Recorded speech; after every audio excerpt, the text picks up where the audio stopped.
10 दिवसांच्या मुक्कामानंतर बाप्पाला भावपूर्ण वातावरणामध्ये निरोप देण्यात आलाय।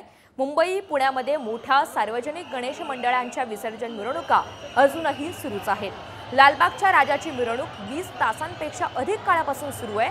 अखेर लालबागचा राजा गिरगाव चौपाटी परिसरामध्ये दाखल झालेला आहे। चिंचपोकळीचा चिंतामणी सुद्धा गिरगाव चौपाटीवर आता पोहोचलेला आहे।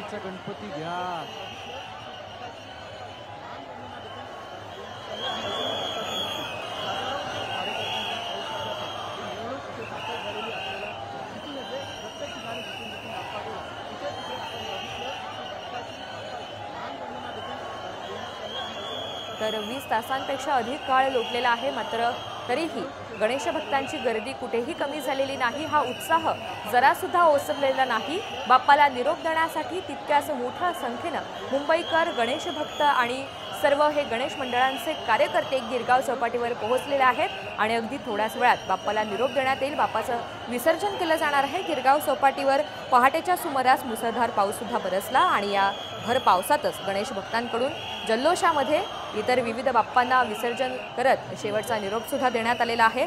सार्वजनिक गणेश मंडळांच्या अनेक गणपतींचं विसर्जन हे अजूनही बाकी आहे आणि त्यासोबतच लालबागचा राजा सुद्धा आता गिरगाव चौपाटीवर पोहोचला आणि अगदी थोड्याच वेळात त्याचं सुद्धा विसर्जन केलं जाईल। तर या ठिकाणी बोटी सुद्धा सज्ज झाल्याचं चित्र आपण पाहतोय आणि अगदी थोड्याच वेळात बाप्पाचं आता विसर्जन केलं जाईल।